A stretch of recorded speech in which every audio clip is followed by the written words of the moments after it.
Experienced machinists are familiar with most of these methods, so this video is mainly for people that are new to milling or new to using small milling machines. Here are some work holding methods I use when I make things in the workshop. One common method for holding a part is to use a vise. Vices are good for holding square stock and have many other uses. One drawback to a vise is that it raises a part above the milling table. On small mills, this limits the Z travel and prevents longer tools from being used.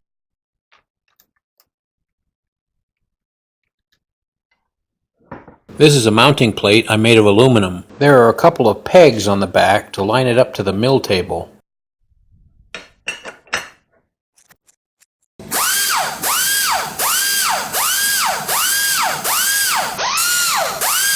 I made these pinch blocks to hold stock from the sides. These are attached with flush mount flathead 3/8 screws. If you have questions about any of these methods, feel free to send me an email at makingathing@gmail.com. The set screws can leave marks on the part, so I use spacers between the workpiece and the clamps.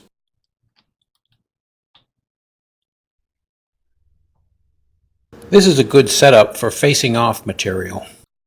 You can adjust the set screws on either side of the block to fit odd-shaped parts. You can see that the spacers absorb the damage instead of your part.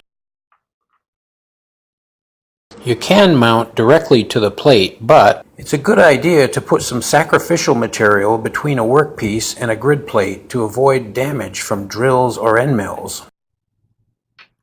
Locating a part against some screws on the fixture and clamping it down will make a solid mounting for your workpiece. These screws will line up a part square to the fixture.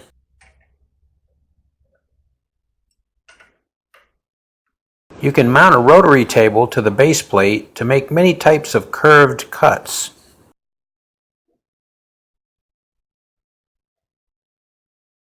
Find a couple of holes to bolt it down, or you could mount it directly to the mill bed with cap screws and T-nuts.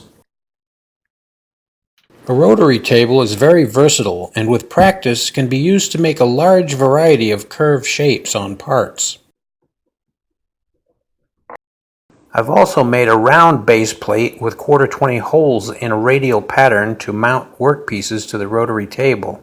I had to make some small T-nuts to mount things down. You may have to make some T-nuts of your own if you get a rotary table because most of them don't include a lot of hardware.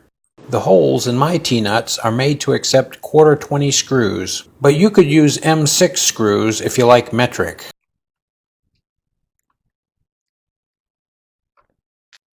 I'll mount a piece of scrap wood to show you how it can be used. Tighten some clamps on the edge of the part. Line up the part with the center of rotation. This is where your feature will be made. Delrin, which I often use, doesn't show up very good on video, and aluminum has a glare on fine finishes, so it's easier to see visual details when you use a piece of wood.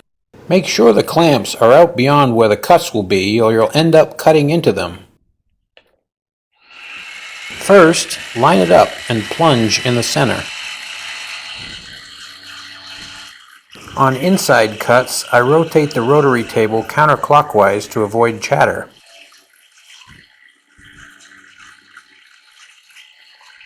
After each rotation, you can move the part out to make the bore larger.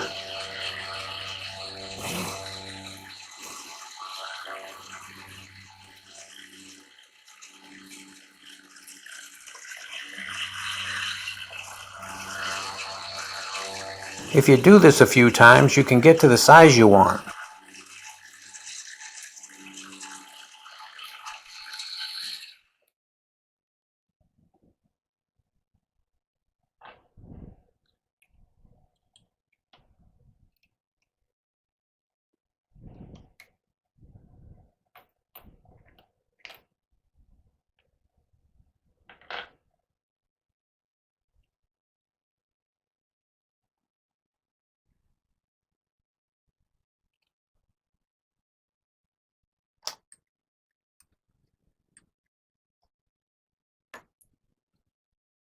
I also made an arbor that bolts to the round clamping plate to use it in a lathe.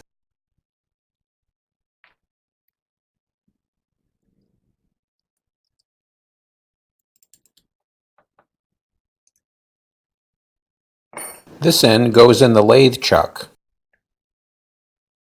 and you can mount things to the front side.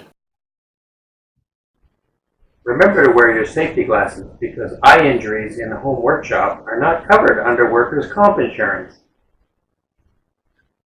Now it's time to show you my angle fixture.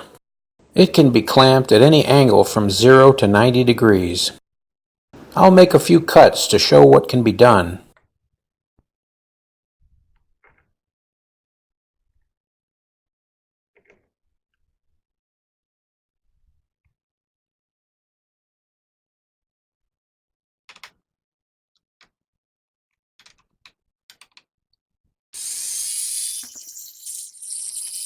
Here I'll make a groove that connects to the round pocket that was made on the rotary table.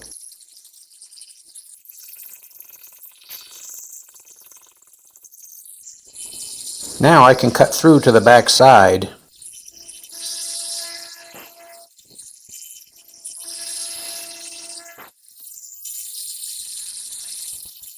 Making some flats that will be big chamfers here on top.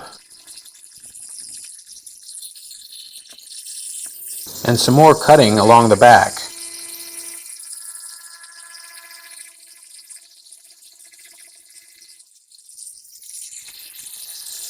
This is a notch along the right end.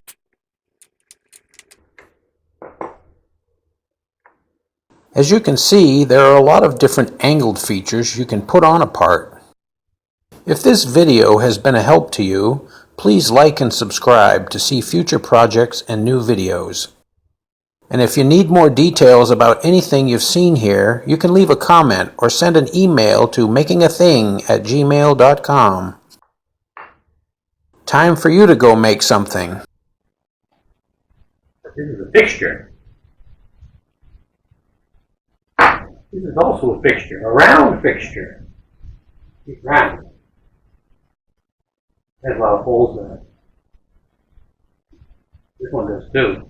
This is a fixture. Made for holding things. That's why I call it a workholding fixture. The round fixture with a bunch of holes.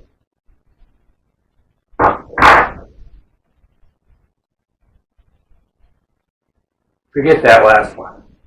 You don't even want to know.